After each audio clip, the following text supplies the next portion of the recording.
Assalamualaikum warahmatullahi wabarakatuh. Nahmaduhu wa nusalli wa nusallimu ala rasulil karim wa ala alihi wa sahbihi ajmain. Yang terhormat Bapak Joko Susilo, Magister Pendidikan selaku dosen dari mata kuliah Teknologi Pembelajaran.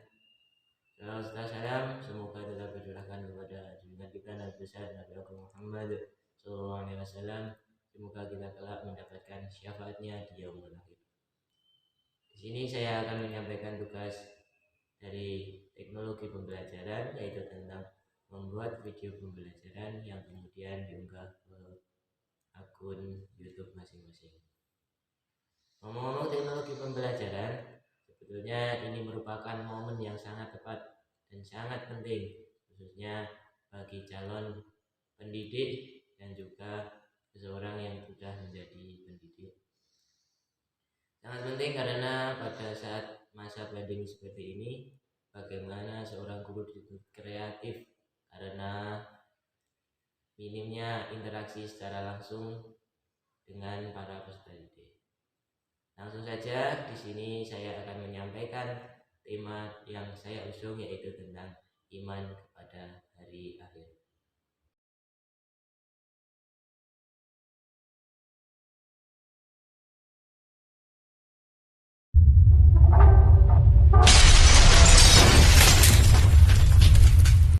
Ya, untuk iman kepada hari akhir ini kompetensi dasar yang harus dimiliki siswa setelah mempelajari iman kepada hari akhir ini, yaitu yang pertama beriman kepada hari akhir, yang kedua menghargai sikap mawas diri sebagai implementasi dari pemahaman iman kepada hari akhir, yang ketiga memahami makna iman kepada hari akhir berdasarkan pengamatan terhadap dirinya, alam sekitar, dan makhluk ciptaannya.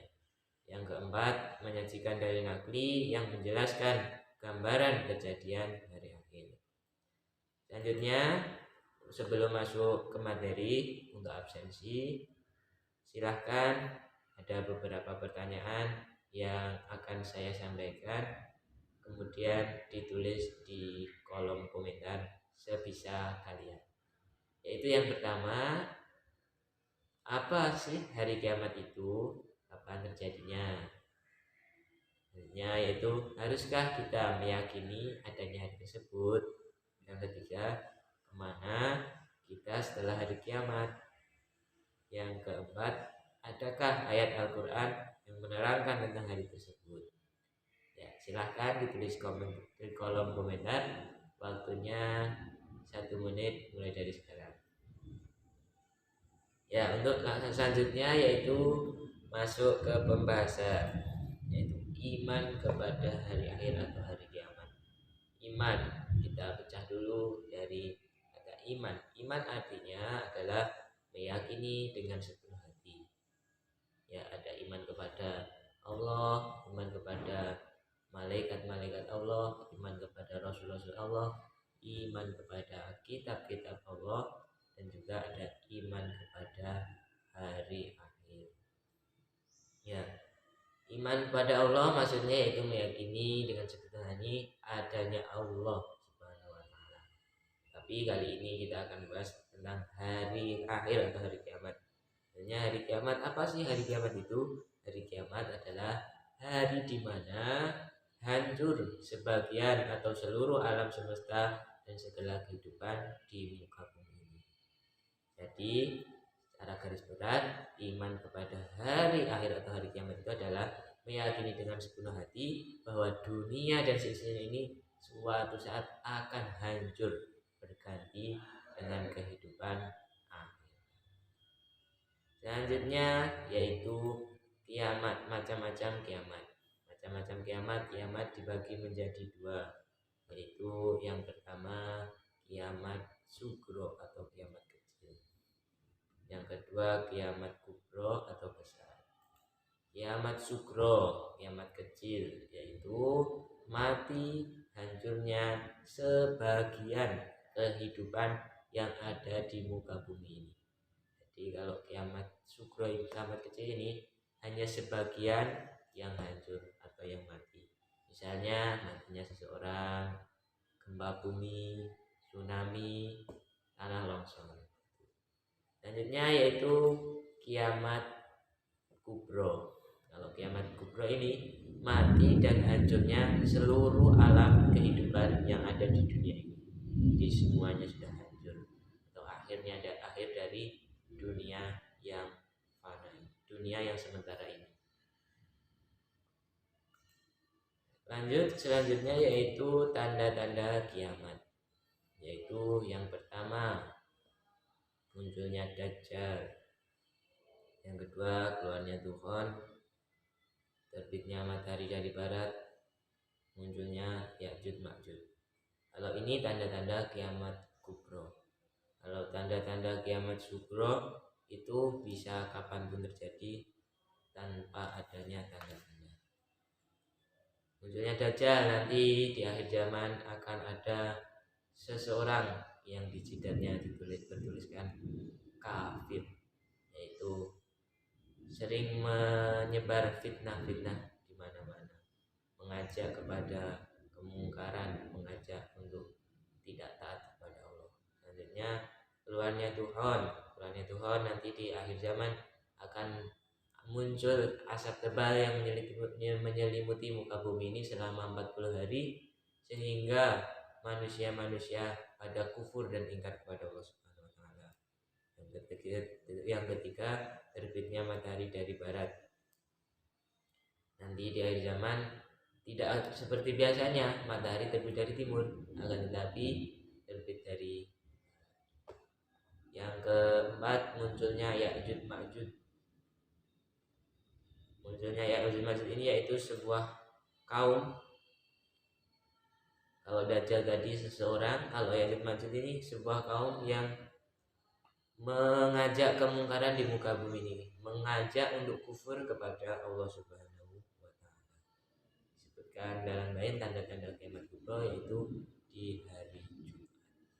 Di kiamat kubro nanti tanda-tanda di antaranya tanda-tandanya lain yaitu di hari Jumat.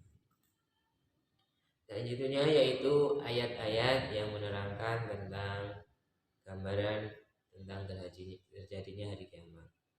Itu yang pertama yaitu surat Al-Hajj ayat ke-7 yang bunyinya wa annas sa'ata atiyatun la raiba fiha wa annallaha yab'atsu man fil qubur. Dan sungguh hari kiamat itu pasti datang, tidak ada keraguan padanya, dan sungguh Allah membangkitkan siapapun di alam kubur. Jadi sungguhnya hari kiamat itu sudah dijelaskan di dalam Al-Quran, pasti akan datang, dan kemudian semua manusia akan dibangkitkan ke alam kubur. Ada lagi ayat berikutnya yaitu di dalam surat Al-Qari'ah ayat 1 sampai 5. Ini menjelaskan tentang gambaran hari kiamat yang bunyinya Al-Qari'ah mal-Qari'ah wa ma adraka mal-Qari'ah yauma yakunun nasu kal farashil mabthus wa takunul jibalu kal ihnil manfush. Al-Qari'ah, hari kiamat. Mal-Qari'ah, apakah hari kiamat itu? Wa ma adraka mal-Qari'ah, dan tahukah kamu apakah hari kiamat itu? Yauma yakunun nasu kal farashil mabthus, pada hari itu manusia seperti laron yang berterbangan. Fatakunul jibalu kal ihnil manfush, dan gunung-gunung seperti bulu yang dihambur-hamburkan. Jadi di dalam surat Al-Qari'ah ini dijelaskan tentang gambaran hari kiamat seperti sebuah lubang laron. Di situ apabila manusia, ibaratnya manusia merusak tempat itu, kemudian para laron isinya makhluk laronnya tadi berterbangan entah kemana kemari, kesana kemari, kebingungan. Dan di sini juga disebutkan dan gunung-gunung seperti bulu yang dihambur-hamburkan. gunung-gunung itu seperti bisa hancur kemana-mana. Nggak tahu seperti apa gambarannya, pokoknya hari itu sangat dahsyat. Kemudian ayat selanjutnya yaitu wa yauma yunfakhu fis-suri fafazi'a ma fis samawati wa man fil ardi illa ma syaa Allah wa kullu atauhu dakhirin. Dan ingatlah pada hari ketika sangkakala ditiup, maka terkejutlah apa yang ada di langit dan apa yang ada di bumi, kecuali siapa yang dikehendaki Allah, dan semua mereka datang menghadapnya dengan merendahkan diri. Jadi setelah malaikat Israfil meniup sangkakala, maka terkejutlah semua yang ada di muka bumi ini. Itu suara apa itu? Kemudian manusia bingung, kecuali siapa yang dikehendaki Allah, dan semua mereka datang menghadapnya dengan merendahkan diri. Jadi ketika malaikat Israfil meniup sangkakala, manusia itu terkejut. Ini mau kemana? Ini kemana? Ini ada apa? Ini ada apa? Ternyata hari itu datanglah hari kiamat, dan semua mereka datang menghadapnya dengan merendahkan diri kepada Allah Subhanahu wa Ta'ala. Itu tadi tentang dalil nakli atau ayat-ayat di dalam Al-Quran yang menjelaskan gambaran tentang hari kiamat.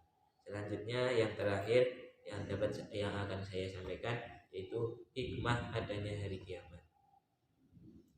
Ketika kita sudah mempelajari tentang begitu dahsyatnya hari kiamat yang akan terjadi setelah akhir dari zaman ini, akhir dari kehidupan di dunia ini, hikmah yang dapat kita ambil dari hari kiamat yaitu yang pertama, seharusnya kita semakin mendekatkan diri kepada Allah Subhanahu wa Ta'ala, karena dalam kehidupan dunia yang sementara ini kita hanya numpang membeli, bahasa ini orang Jawa seperti itu.